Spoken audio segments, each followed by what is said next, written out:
Today is Thursday, September the 12th, 2024, and I would like for you to spend at least the next 15 minutes putting into perspective how to watch the news and to make it personal. Originally, I wanted to share this footage to make the point of how living in a lawless society manifests in our day-to-day lives in ways that people may not pay attention to.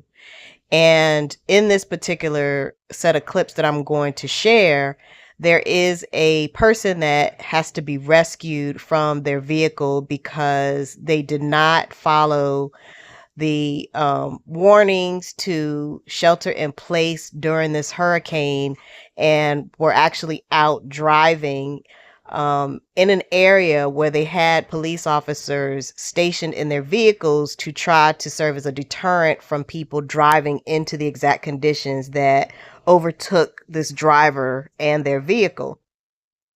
But then as I watched it to do the editing, what occurred to me is that there are lots of reasons that people also are legitimately on the roads during the storm, but typically those people are taking extra precautions to protect themselves and their vehicles as they make their way to and from usually a job. And that brings about a perspective that will add a different layer as you watch these two particular field reporters do their job in the middle of a storm. The question that I have for people is, how much news do you need, and how much reporting should field reporters be required to do to ensure people are kept informed of what is going on during a weather event like this? I want to give a shout out to both Jonah and Ariel, but especially Ariel, because it is clear that by the time she is reporting in this clip, she has had it and really wants to be released so that she can go home and shelter in place just like everyone else.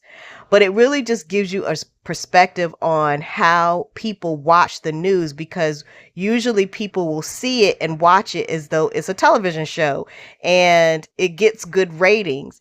And as a result of that, they want to keep people out in this weather in order to provide opportunities like this, which they can't always predict. It makes me think about this particular movie here, Living Large, starring Terrence C. Carson, which is about a young black man in the hood who has this aspiration of becoming a famous news anchor. And it is a comedy, but it does a good job of detailing how news media is designed more for entertainment and ratings than it really is for providing true journalism, which is to inform people about things that are important to them personally and to their community so that they have an opportunity to impact change when that is necessary. So again, I would invite you to spend the next 15 minutes just watching this coverage with both things in mind, both how living in a lawless society contributes to putting people in danger who otherwise would be safe, except that people do not want to follow the rules and want to do things the way that they want to do when they want to do it, without fully thinking through the consequences of those actions, and also the kinds of people who would utilize the ambition and the resources of individuals like Jonah and Ariel in order to meet a need that is not essential to any of our well-being, theirs included. I do want to thank them for their reporting and for this opportunity to teach this lesson. Yeah, Travis and Stella, we're still here for now. This underpass is flooded, but one of the things is when you have that rainfall, and a lot of it falls very quickly, a lot of areas in the city of New Orleans tend to flood. This canal underpass is no stranger to flooding. You can see behind me that area looks like more water than when we last spoke to you, like 2 minutes ago, just at packing this underpass here. I can tell you that NOPD was a little closer because there's so much water here. This cruiser that we see right here has backed up a little bit because that water is just coming up here at the canal underpass. Again, this is the problem area we see time and time again that floods. You have the Carrollton underpass, you have the canal underpass, you also have the underpass at Franklin Avenue. These are the areas you want to avoid. Granted, you should not be on the streets because you should be inside, but if you're driving around, you should avoid this area. A lot of streets in the city of New Orleans flooded right now. We have an NOPD officer right here, just got out of his cruiser right here. Matthew, turn this way. Just checking things out right here. He's flashing a light at some of these manholes where you see water coming out of. You can see he's working right here. I know he was in his cruiser, moved it back a little bit, but they are monitoring this area. I can tell you there's an NOPD cruiser of the canal underpass, but they looked here, turned around again. You want to avoid these problem areas. You know that a few inches of water, if you drive through, can take your car away. But again, the city of New Orleans is allowing you to park on neutral grounds. That's why we have a truck going the opposite way over there, Matthew. Look at that right there. A truck on the opposite side going through the canal underpass, through all of that water right there. Matthew, can we get this here? Look like, let's see if this vehicle gets stalled right here. And this vehicle that we're looking at right now is going the opposite direction on the other side of the canal underpass. And just look at that. That's a pickup truck, and that water is almost to the window of that pickup truck right there. We're live on TV right here. There's officer. Excuse me, officer. Let's see if we can grab this officer. Excuse me, officer. Sir? Officer. They have a truck right here. Okay, the officers we're looking at this truck right here, Matthew. We have this officer we just alerted about this pickup truck going into the canal underpass. And you can see that vehicle right there is submerged right here. We're going to stay on this for just a little while just to see what happens. We alerted the officer. The officer is backing up now. Not sure if the officer on the looks like it's just floating backwards now. If you can get a good look at this vehicle, you can see the nose of that vehicle is down toward the water with the back of the pickup kind of up a little bit. We have the officer walking right behind me right now, walking toward that vehicle. We'll see if that officer can help that person get out of that truck right here. But this is that Canal Boulevard, and this is what we do not want to see, especially live on TV right here. If you can avoid these areas and stay inside, there's a shelter-in-place order right now. The city of New Orleans is telling you not to be out because this is a very dangerous situation. Like you all said, we're 3 hours now since landfall, and that system is just dumping water, and that wind is just picking up on here. Let's see. Officers walking around, see if I can get around to see what's going on. Okay. So yeah, the officer's just kind of assessing the situation. I'm going to try to get close to the officer just to see what's going on around here. Okay, one person is in his vehicle. Let's see if we can. I want you to pay attention here to the context of what the desk reporter is saying as it relates to Jonah, even though he is not talking about Jonah and the risks that he is taking. What's unfortunate is a police officer has to go rescue somebody here for going around a barricade, which is the most unfortunate thing here. But we don't see you anymore, so definitely be careful. Don't go out too far because those waters do get deep. We're going to turn you over to Devin and Derek because while we're watching this, we're also going to talk about a flash flooding situation, obviously, in New Orleans. Well, our friends at the National Weather Service that have to be watching this and issued a flash flood emergency for you, Jonah. Well, go ahead, Jonah. Okay, yeah, I'm still here. So I'm actually on a higher ground than an officer. But again, even with the officer has to worry about his safety as well before trying to rescue someone. And that's the kind of thing that we don't want to see. When you put yourself in these situations, you also put other people like first responders in dangerous situations themselves, because now this officer has to possibly go into this water and try to get this person out of this vehicle who was driving, again, the wrong way and drove straight into the canal underpass, and now they are stuck. And I can't tell you that this vehicle is just becoming submerged by the second as we talk. Again, not many more officers out here. I know we have this officer who was in the cruiser blocking off this side. There was another officer on the other side of the canal underpass blocking traffic, but this person literally drove down the wrong side of the road and right into that water. Still in the vehicle right now? Yes, Travers, the person is still in the vehicle right now. The windows are up. It's a bit hard to make out if it's a woman, but I can tell you, I only see one person inside the vehicle right now. You can see the image now on part of the window of this pickup truck. The front of the pickup truck, the hood is completely submerged underwater with the back of the pickup truck in the air and against a pole right now. We have this officer who's is trying to do. He's the only officer here at the moment.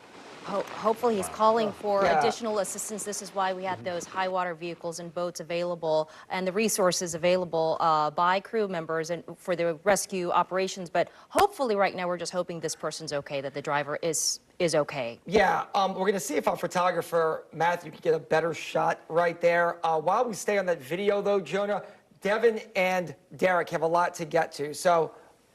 All right, let's go now to Ariel Brumfield. She's also in New Orleans monitoring conditions there. And you are also in downtown New Orleans, Ariel, where we're seeing flooding on the streets. Yeah, Stella, I'm actually in South Carrollton and Olive, and I can barely open my eyes. I feel like I've gone swimming. I've already lost an eyelash, but I'm just bringing you the conditions. I'm telling you what we're seeing right now in South Carrollton and Olive, those cars that were submerged. And honestly, the water is just getting higher and higher out here. And the winds have just completely intensified. Every time we think this storm has hit its peak, it just gets higher and higher and harder and harder. I literally feel like I'm drowning out here trying to tell y'all about this water and this rain. But yeah, it's just extremely intense.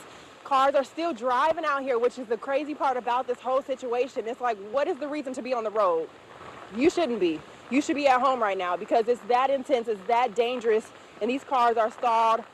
The cars that we have been seeing, they are higher level cars. They are raised off the ground a little bit more, so that does help. But if you're out and about, you want to avoid streets like this. And we know every other street here in New Orleans, it's different conditions. Some, I was telling Travers not too long ago, might have flooding like this. Others are completely fine. It really just varies. It's a case-by-case situation, but you don't want to risk it.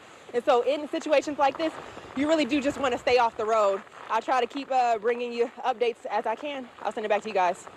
All right, Ariel, we're going to get back to Jonah because you saw what could be a possible life-saving situation here going down on live television. Somebody drove a truck right into the the Canal Boulevard underpass area. It was flooded. The truck looked to be floating. But before we get back to him, Ariel, let me just ask you this. Hopefully you're not seeing anybody do anything like that where you are because the water level in that area looks to be really high and really dangerous. All right. What else do you want me to say? All right. We lost Ariel, but once again, yes, Ariel was talking about the Again, listen here to what the desk anchor is saying relative to first responders with Jonah and Ariel in the field in mind. We're hoping that the driver is okay. Right. Okay. How scary would it be? Imagine just going through that water and the water creeping up closer and closer to you. He said that the window was up. Hopefully the officer is getting additional assistance. And when they were doing the press conference, Travers, we heard the mayor saying this is why they have crews dispatched. They've got assets and resources available. And this is why they declare a state of emergency. So crews and staff can be out there at the ready to help assist. But you're right, their condition, they have to worry about their safety too. So they have to worry about conditions being safe before they can go out and rescue people. You put that police officer, when you go around barricades like that, in an absolute no-win situation because that officer is risking, I think it was a male officer, his life to then hopefully go rescue somebody in what looked like probably 6 or 7 foot high water in a car. Yeah. I think we're going back to Jonah. Jonah, what's the latest on this situation? So what? Well, Travers, Acela, we did move our vehicle. Oh, my goodness. Looked like something just blew here. We just heard that loud noise. But take a look at that vehicle. You can see that vehicle is becoming completely submerged with that person still inside that vehicle. We just had some people who come by and say they're trying something to possibly break the window to get that person out, but that person is still stuck in that vehicle right now. We have the police officer that's over here trying to do anything to help, but again, this officer has to remain safe. He's running right now, trying to get help. We're starting to see more first responder vehicles in the distance, but again, that water is just coming up so quickly here at the Canal Underpass. Again, one person stuck inside that vehicle. You can see it right here, but you wonder how this person got into this vehicle when this area was blocked off. I can tell you, we watched that SUV, or the pickup truck going to the Canal Underpass from the opposite direction, going against traffic when this area was blocked off. I know this is what we stress about when you have these situations. Avoid these underpasses, listen to the rules, stay inside, stay off the roads. But here we are with a possible rescue situation happening right now live on television. Again, that water just coming up so quickly. We have an officer who was here trying to help, but again, the officer has to stay safe. We have a Good Samaritan right here, has something in his hand, hopefully trying to break that window. But again, we don't want these people to go into this water and also put themselves in danger. But a Good Samaritan right here just trying to do whatever he can off his shoes and socks with something in his hand, about to go into that water right now. Yes, yes, question. Eric here, and we're getting rainfall totals from our Doppler radar showing anywhere between like 6 to almost like 8 inches. What are your estimates out there, you think?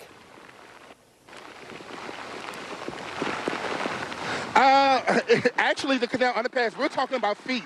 Or you can see right now that guy breaking that window, but this is feet of water right here. We're talking about a pickup truck, a big pickup truck that's submerged at the canal underpass here. This is not no small vehicle. We can see that person look like they're climbing out of the back seat right now. That guy just broke that window. We're seeing some kind of movement happening. That person, yeah, I can actually see that person right now climbing over the seat, coming out of that vehicle right now. That person, yeah, actually coming out of the window. There it is.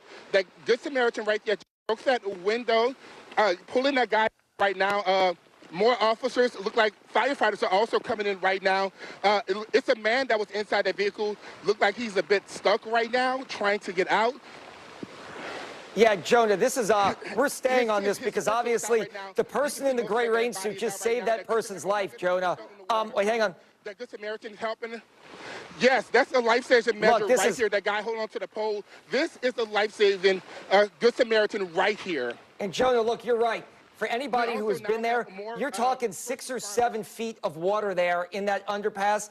And that person, Jonah, hopefully you can talk to him, not the driver, but the Good Samaritan, because he literally just saved that person's life, because more than likely, there's a chance that guy wasn't getting out of that vehicle, and that would have been all over. Yeah, as we see NOFD and firefighters now heading out into the water with a stick, but already this Good Samaritan helped to rescue this gentleman in this vehicle. Such a scary situation. We were all holding our breath, praying for his safety and praying that he is okay as his car slowly submerged on live TV. We saw his truck go slowly underwater.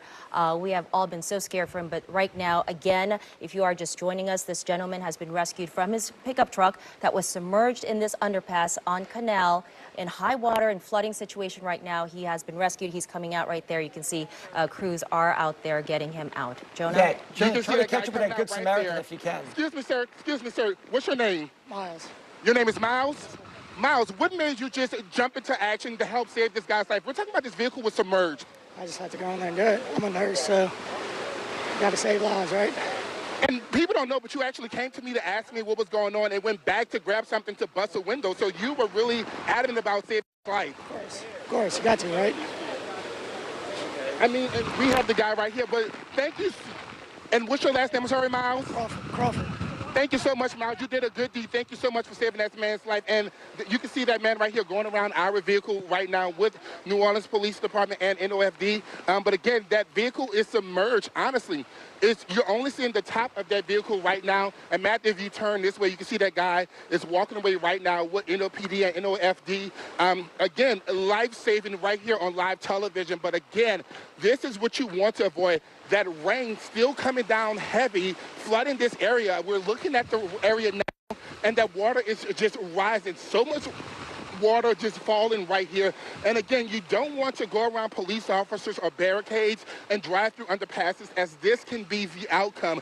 This guy driving down the wrong way, going into an underpass, getting stuck and submerged, and having to be saved by a Good Samaritan right here.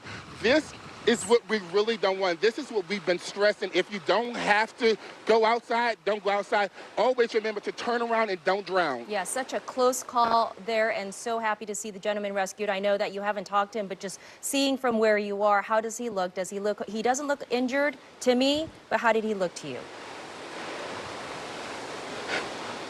Sulla, he didn't look injured to me, but he did look a bit shaken up getting out of that vehicle. I know when police walked him up here, it was just like he a shock on his face, like he didn't know what happened. Now they're walking that guy back that way, I guess to check on him to make sure he's good. But Matthew, if you look this way right here, I want you guys to see that car, that SUV, that pickup truck is now completely submerged. You can literally just see a light from the vehicle underwater. So that just tells you how deep this water is, how serious this rescue was.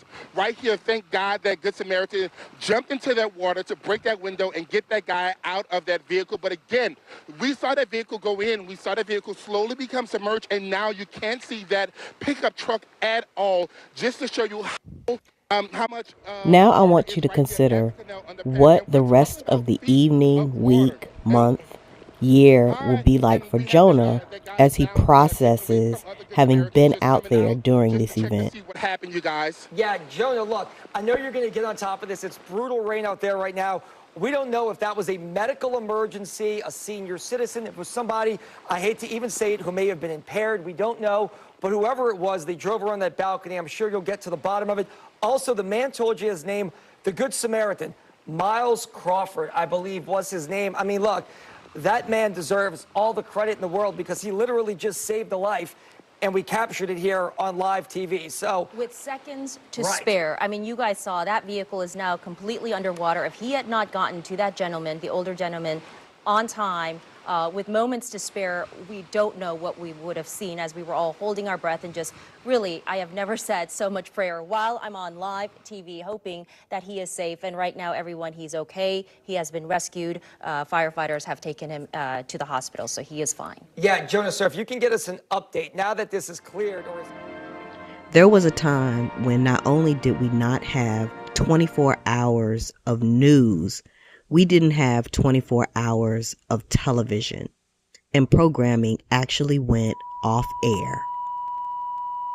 Why do we need 24-hour non-stop media of any kind?